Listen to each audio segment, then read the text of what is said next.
Sige nga, panoorin nga natin. Oo. Ayan, panoorin lang natin ano. Tingnan natin kung anong drama ito. Powerful ni Anton Oh, grabe Tingnan ninyo hanggang ngayon na problema sila. Wala pa sila nung napipili at napafinalize kung sino ang ipapalaban dito sa Sultan Kudarat Province. Isipin niyo yun. Pero tinatanong kagabi, Isaac Anton Lagdameo, sino ba ang pwede natin ipaglaban dyan kay Nato Tax? Sino ba ang pwede lumabas sa Sultan Kudarat para maalis at putulan ng pakpak si Governor Ted, si Governor Madam at si Governor Tax? Sabi nila, kailangan nila maghanap ng kandidato kahit sino na lang daw, basta gawan nila ng paraan. Even Isaac Anton Lagdameo is announcing na kaya niya daw patanggalin sino man ang gobernador na kanya babanggayin. Sabi ko sa kanya, saan na ba ang due process? Saan na ba ang honesty and integrity? Saan na ba ang tinatawag na isamahan nung maalala ninyo when we all supported Bagong Pilipinas? Where we all supported sama-sama tayo babangon muli? Where we all supported unity? Mga kababayan ko, the President Ferdinand Bongbong Marcos and the First Lady Luis Araneta Marcos, they are very, very good people. They are very, very good father and mother to all of the Filipinos. Sila talagang may puso na nagmamahal sa mga Pilipino. Pero may mga tao katulad ni Isaac Anton Lagdameo na hindi iniisip ang unity, hindi iniisip ang serbisyo, ang iniisip ay ang politika. Sabi ko, bakit ganun? What is happening? You're gonna hate me for this one. Ayan, ads mo. Reggie. My ads. Ayan. Club Shay Shay's podcast is turning into this. Ayan na. Baka makapiright ako. Ayan. Anyway, yon. So, nagme-medal daw si Anton Lagdameo. Wala ko masyadong feelings dito, no? Pero interesado ako. Kasi parang, ang kalat ni Anton, ano? Oo. Kasi may parang nag-i-influence peddling din daw siya sa Makati ba yun? Or saan ba yun? May nabasa ako eh. He's everywhere, no? He's everywhere. Ayun, tapos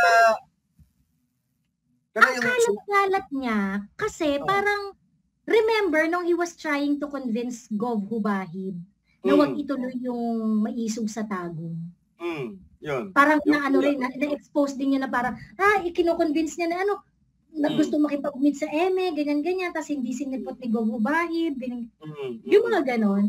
Medyo siya, no? Medyo parang, well, ang doon kasi, as a SAP, bakit ka gumaganyan? enjoy niya yung power, no? It's either that. Influence peddling. It's either that, or may imprimatur doon sa amo niya. Or sa asawa ng amo niya. Malamang inutusan yan, di ba? Di ba? Pero, well, na yan, internal na nila yan. Si Pax had so much good words for the couple, Correct. It looks like parang away ng magkakampi. Diba? Diba? Away, diba yung mukhang hindi gusto ni Pax at saka ni Anton Lagdameo yung isa't isa, baka mamaya hindi nagkabigay ng good item. Diba? Yung parang magkapatid ba? Diba? Ang analogy niya, yung parents daw si BBM tsaka si Lisa, no? Parang sila yung mga nanay at oo. Tapos, itong silang dalawang, si Anton at si Pax, parang magkapatid, no? Na hindi na pagbigyan yung isa, nag-rant yung isa. Nagalit yung isa, ganyan. Nagalit yung isa. Putang ina talaga. Masyadong feelings dyan actually, pero ang clear lang kasi, ang kalat ni Anton, no? Ang kalat talaga. Siya eh. Siya yung operator, na supposedly operating under the radar, pero grabe na talaga. Sabi ni Heng, actually Bongo did the same naman dati, Miss Jo, pero at least di blatant. And I'm very sure, kahit nung panahon ni Pinoy, kahit nung panahon ni GMA, they do that. So what did that? Pero hindi makalat. Diba? Pero hindi makalat na ganyan. Yung I'm pretty sure they conduct themselves in such a way that, okay, this is a high level politics supposedly, na itong usapan na to ay hindi lalabas sa kwartong ito. Yung mga ganun sana. Parang, si Anton, no? He's everywhere. Parang every time na meron siyang kinakausap, hindi nagugustuhan ng kausap niya yung arrive niya. So that is why, nung kausap niya si Gob Hubahib, binuko siya ni Gob Hubahib. Diba? Tapos ngayon, ito, binuko siya nila Pax. Diba? So, alam mo, Anton, parang may something wrong sa'yo talaga. Ang kalat mo po. Tama siguro yung mga post ni ni Political Witch Boy, siguro sa post niya.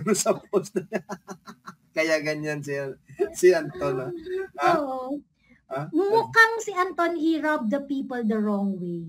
Oh yeah. Or maybe he robbed the wrong people.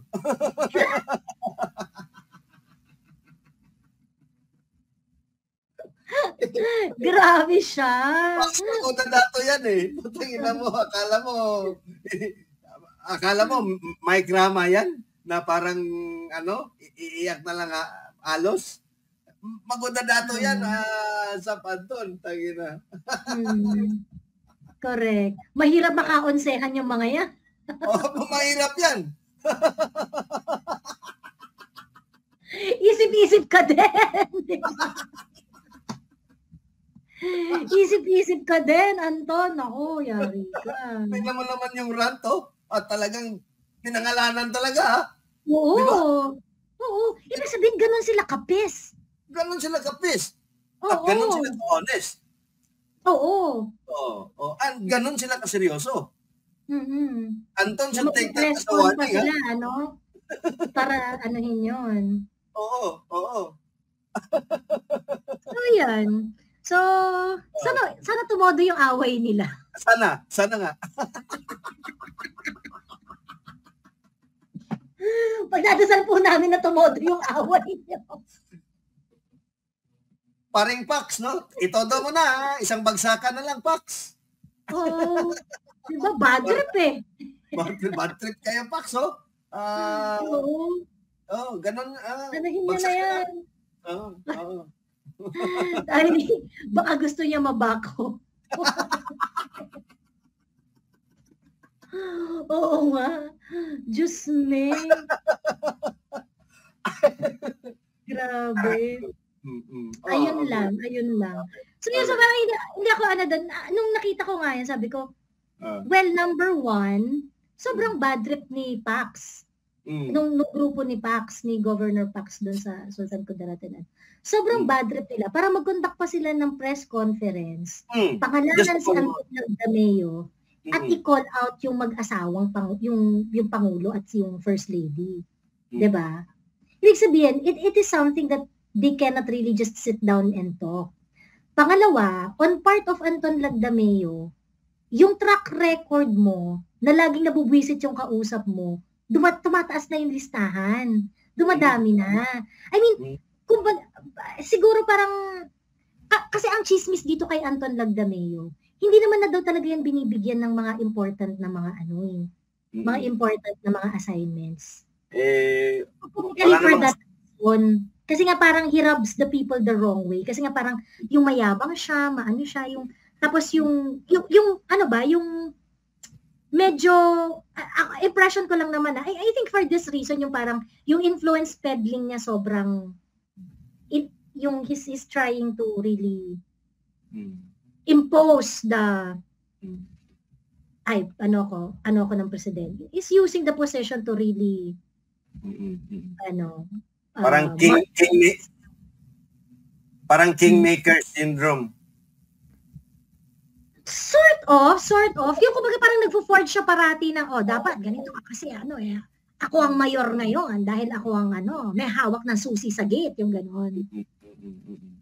Pero pag gano'n siya. Pero to the extent na matitreaten, yung iba nga nasususpend, ang dami-daming nasususpend, ang dami-daming napagdesisyonan ng ombudsman. You can never really detach the fact na meron din ata yung mga political ang tawag dito, reasons, no? Ngayon lang ka-blatant, no? Ditong administrasyon na to, Joey, ha?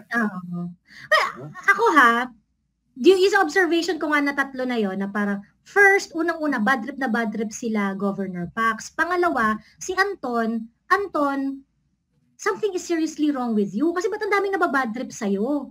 Diba? Pangatlo, kung ako si BBM at saka si Lisa, I'll put leash on Anton. He's becoming a huge liability to both of you. For Lisa and Bongbong. So parang, kung ako kay Lisa at kay Bongbong, hindi ba dapat parang nagigising na kayo na parang, ay putya, dapat kailangan na nating ikapuntong si Anton kasi nagkakaroon tayo ng kaaway ng ng wala sa oras because of this diba? Ayun, so yun lang, so parang but if you hindi lang mag-isa si Pax buong angkan buong slate ang nandun. Bad trip. Bad trip talaga. Ayun. Okay. Sabi ni Kaya, not unless they approve it. Pero alam mo, feeling ko, kay Anton yan, mag-isa niya. Kumikilos siya ng Ganun naman talaga yan sila Oo. Ang chismis sa kaparangan, inimasculate na daw talaga yan, si Anton. In fact, before, parang yung mga papel daw dyan sa Walt Disney Palace, dadaan kay Anton, dadaan kay E.S. Bersamin, kay Lisa, and then sa presidente. Ganon daw dati ang routing ng pirmahan dyan.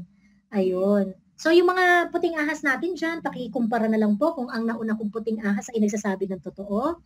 Ayan, meron ba tayong dapat i-tweak? Ganyan. Ay, Joey! As early as December 2023, tinanggal na raw siya sa routing kasi nga parang nagiging source pa ng Joey, activity. Nabalitaan mo ba? E.S. Bersamin tatakbong gobernador ng saan ba yun? Kapatid yata niya, Abra ba yan? Abra ba yun? Kapatid ba yun? Kapatid niya. Oo, hindi siya. Kapatid niya yun. Okay. Asa na kaya siya? Hindi pa nag-a-appear, wala pang public appearance. Hanggang ngayon. Oo. Ayun. Okay. So emasculated na daw talaga yan si Anton. Emasculated na daw talaga. And, ewan ko, di ko alam. Kasi siguro barkada, kaya hindi ba si Pax. Yung bang parang sige, let's leave you. Gawa ka niya kung anong gawin mo dyan, May ka dyan.